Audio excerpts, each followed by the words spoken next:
Hey everyone, welcome in for another week. Catch up with Mark Jones ahead of what is a busy weekend. Quick count, 10 horses in the Standardbred game, one galloper in on Sunday, so a bit to talk through. Mark, we'll kick off Addington tonight. We've got five runners in there, kicking off with Hiranya in the size stakes consolation. Cops a wide draw, which doesn't help the chances too much. Yeah, it makes it hard from out there. It's probably disappointing. A small quality field and drawing the outside makes it hard. So, we'll just be going for a bit of luck there. They should run along though, which will probably suit his chances a bit. Yeah, the harder they go, the better he is. Like he went 3:10 and run third. So, being a better delight doesn't worry him. But, just got to hope that if you do a bit of work and he does none, and he can finish it off. We then go to race 7, two runners in there. Plutonium Lady, Sam does the driving, and of course the return of Stylish Memphis. You've gone for the reserves bench and pulled in a pretty heavy hitter to jump on the bike for you, Mark Purdon. We'll start with Stylish Memphis. How's she come through that trial run, and what do you think her chances are tonight?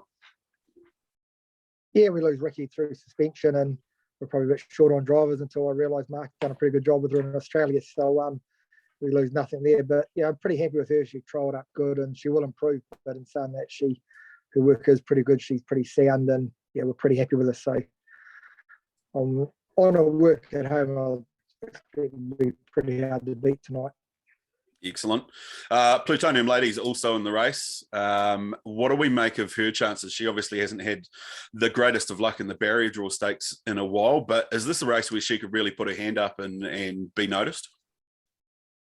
Yeah, she probably has to. It's a good race for her. Drawn just awkward enough. She is pretty quick out, so we'll leave that to Sam whether she goes forward or just be interested to see what Pelosi does this week. They've been going back with her, but I'm thinking she gets off the gate pretty quick. So it's going to be an interesting wee race, and she gets a chance in there, Plutonium Lady. If she doesn't front up, she's running at opportunities.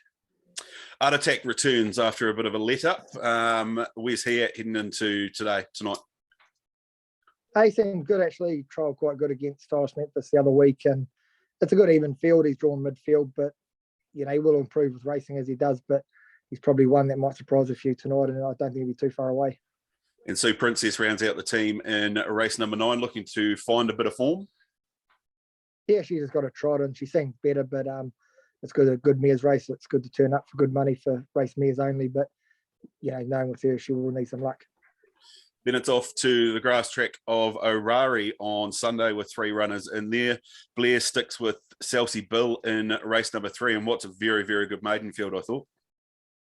Yeah, it's a pretty sharp field. Johnny Morrison's one's, looks like pretty sharp, and Kerry O'Reilly lines up a first starter, looks pretty good too. But, our guy's a nice maiden. He's had a few favours and got the line good and unknown on the grass. But if he goes away, he'll be pretty competitive in that. Kofi Sundown, second up tomorrow. What did you think of the first run and come through that run all right? Yeah, he came through good. He went there instead of the trials, and he's probably still a couple runs away, and he's getting down to a grade where he'll be pretty competitive. But on the grass tomorrow, he probably will still need it. As I said, he's probably one to follow in a couple of weeks' time. And Major Memphis was much better at Ashburton during Cup Week when running third, really charged to the line. Again, probably an unknown quantity on the grass, but it looked like a race that he could be pretty competitive in if he got a bit of luck. Yeah, I'd like to think he would be in that field. He should get a good run through to the second row. He's not a bad draw for him, and they go hard in that. He's got a bit of speed. I don't think the grass will worry him. He's good gated in that, and it's probably a race he should be pretty competitive in. Then we head to Sunday, back to Addington, 2 runners in race number 2. Southern Storm gets another handy draw to work from. Hasn't had a lot of luck, this horse. They had a lot of luck, but all bad lately. So gets his chance from the front row of 2,000 metres. Of course, Matt Purvis's one's probably racing a touch better than him, so that's the one to beat. But he gets his chance to put his foot in the till anyway. And Major Wilson's in there as well. Blair back in the bike. Yeah, just going to be hard off the back row over 2,000 metres, and he's got to be driven one way. So just providing what happens early, he's an upset place chance. The Cobbler's also going round. It goes round in race number 5. Didn't get a lot of luck at Rangiora the other day, but would need to improve a little bit. Would that be fair? Yeah, needs to improve a lot. Probably he's on the short list to be out of here, but he's got a great owner. He's pretty patient, so it'd be good to get one of him. But he'll go and improve race, but he does need to improve on his recent form. And then probably the unluckiest horse in the stable, Kofi Shadow, goes around in race number 7, joined by Songbird as well. You've got a good draw to use. I'm picking the plan will be to make the most of it. Yeah, only a Tug of War team goes back at the start, so about time she drew good and she can make the most of it and roll forward. So racing with no luck in this way last start, so gets a chance in that. A couple of nice ones drawn wide, but she gets a chance to definitely be in the top 3 anyway. And Songbird may follow her across from 2. Jimmy Curtin jumps in the bite this week. Ideal spot, maybe trail 3 fence.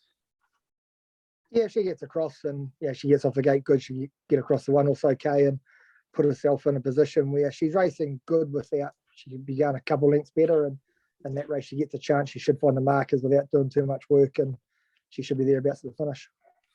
The weekend doesn't end there because Feeling the Power's going around in the last at Cromwell on Sunday. Great run on the last day of Cup Week at Riccarton. How have you come through that, and how do you rate the chances on Sunday at Cromwell? Yeah, he seems real good actually. Like he went great on Cup Day and would have been good to win one on Cup Day with the Galloper, but we got $5 for second, so it's not bad going. And he seems real good. He's freshened up and he travelled down yesterday, had a wee gallop around the track this morning over 600 and he worked pretty sharp. So he's drawn out of it to be a nuisance, but in saying that, he's got Cozzy on this week because poor old Jace is suspended, and it's probably a good race for him. A couple of in there go right of Beckett's and that, but on his form, I think he should be thereabouts. And if they have a bit of rain, it won't worry him over the weekend. What's the best for the stable of the weekend, Mark? I'll probably definitely lean towards Stylish Memphis. I think she should be, should be pretty close to winning that race. Beauty, best of luck to you and the team over the course of the weekend, and we'll catch up next week ahead of what will bound to be another big racing week. Yeah, it's that time of year, plenty of races and plenty of opportunities, so it's good. So we'll talk then. Beauty.